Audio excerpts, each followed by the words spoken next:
G'day everyone, welcome back to another update for gold and silver. Now they're showing a neutral trend, so avoid going long or short until we get a bit more clarity. I'll show you the charts in a moment. There's still a bearish divergence in play. Also, don't forget to subscribe to the channel, hit that like button as well, and also reference the +1 videos where we do a deeper dive into various trading strategies which we cover in some of today's discussion. In terms of the outlook, both gold and silver are experiencing a strong rally in 2025, with gold reaching record highs and silver breaking out into the US $50 range. For gold, the main narrative is its role as a safe haven, supported by weakening US dollar, high fiscal deficits and central bank accumulation, and heightened geopolitical risk, trade wars, and regional conflicts. For silver, while it also plays a safe haven role to some degree, it has the added driver of industrial and green tech demand, such as solar, EVs, electronics. At the same time, it is facing physical supply tightness, notably in London vaults, which amplifies the move. Geopolitical and macro drivers remain central. Any escalation in major trade conflicts, example US-China, further monetary easing or renewed fiscal debt shocks will likely reinforce precious metal demand. Conversely, risk for gold, fewer rate cuts, or a strong US dollar could blunt the rally. For silver, if industrial demand falters or supply loosens, its nature means it could correct more sharply. From a positioning standpoint, gold remains the safer of the two. Silver carries more upside potential, but also more risk volatility. So for silver on the weekly, we're still in a bullish momentum with the price and the CCI above the moving averages. Now we did draw a bearish divergence here, a very long-term bearish divergence with those peaks. That's risen ever so slightly on the price and very, very slightly on the CCI, but that's still a bearish divergence, so just be aware of that.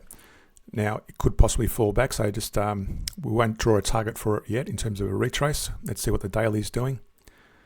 On the daily as well, we had this resistance up here. I'm going to move that to that new level at 54.60, and that could be the start of a potential retrace, which is also going to impact the daily, obviously.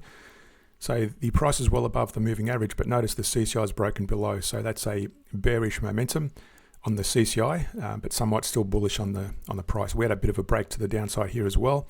The price did retrace slightly. So again, the CCI is a bit more volatile in its movement compared to the price chart generally, but normally we want to see the highs and lows match the CCI and the price in accordance. So there's no divergence on the daily. On the hourly, back here we had a bearish divergence, lower highs on the CCI versus higher highs on the price, dropped and hit our target at 23.38% range, and that is measured by taking it back to that significant low. That's at 23.38% range. Now since then it's consolidated, risen from there, and what you'll notice, let me just get rid of this Fibonacci for a moment. What you'll notice now, we've got from that point to that high, and the same period on the CCI, that's also a bearish divergence. And that looks like it's already broken to the downside and hit its target, so let's measure it.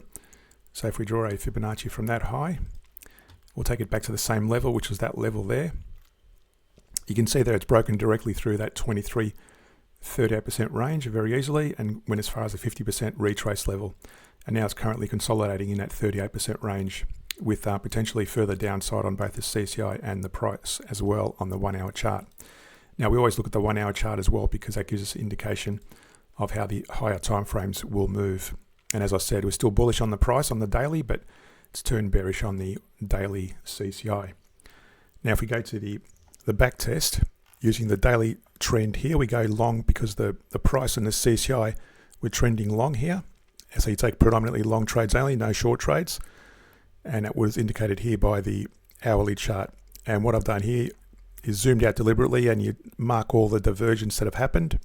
You can see there for each of those bearish divergence, we've had a downturn in the price as well. So that's how I trade this. Going long whenever you get the CCI and the price moving averages trending upwards. And whenever you start seeing a bearish divergence, get ready to close it out, especially when you see the price break below the moving average range, like it did in that case there, for example. So there's been there was quite a few little bearish divergence in that range there, but that gave you a few days, if you like, warning to get out of the trade. Another bearish divergence there. Now, as I said, where we are at the moment, it's broken down, hit its target. Now at the moment, it's showing bearish movement. It's a bit risky to take short trades from here because the daily is still predominantly bullish. But this could be potentially a start of a larger downturn. We can't tell. And for it to go short, I'd like to see this break below the moving average on the price moving averages. So looking at gold first off on the weekly, you can see there the price has risen sharply since our last update. So we're going to extend that trend line. Also notice the CCI has risen as well. I'm going to extend that trend line. Now you'll notice as well the CCI is still dropping from that previous high there. In longer term, that's still a bearish divergence. And again, I've drawn a target range there. And I might have to readjust that very slightly because of that rise. So I'll take it back to that low. So I'm going to move that to that 23-38% range as a minimum target range for a retrace. But again, this could keep rising, so it could be a bit premature to draw that target range at this point. On the daily, we did have this resistance there previously, 41.80, and since then it's moved, obviously, and you can see there we've got a triple, almost quadruple top there.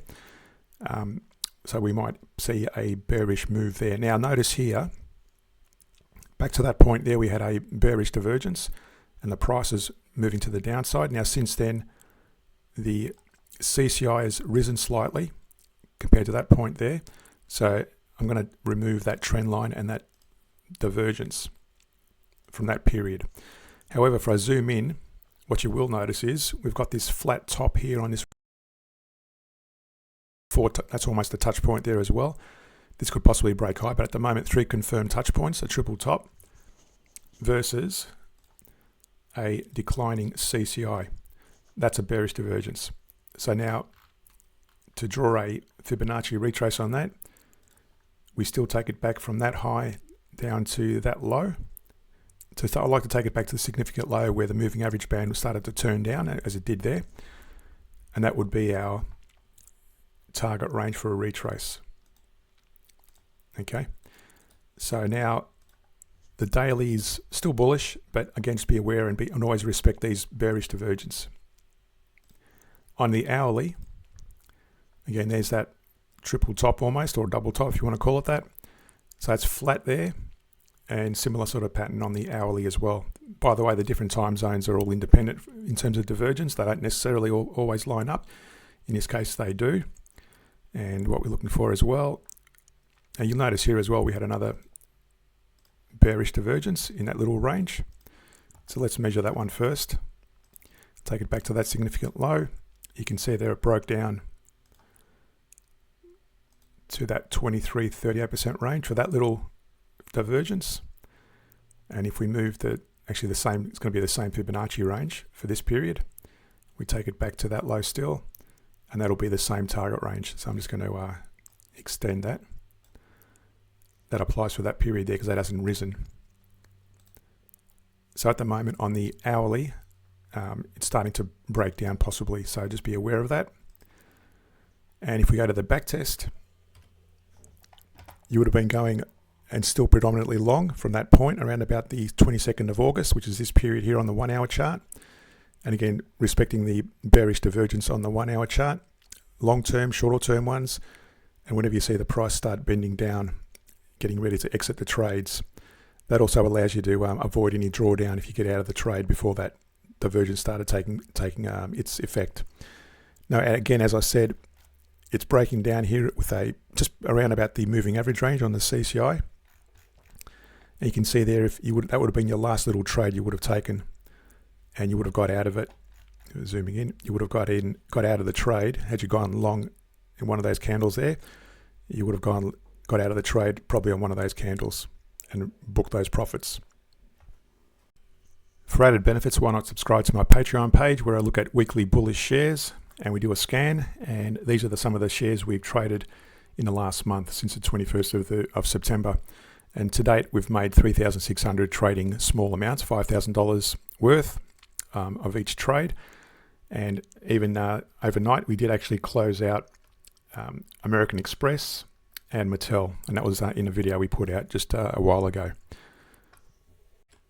So links to the Patreon page are in the description below, so reference that and subscribe for the benefits of that. So hit that like and subscribe button. Thanks for watching, and see you on the next update.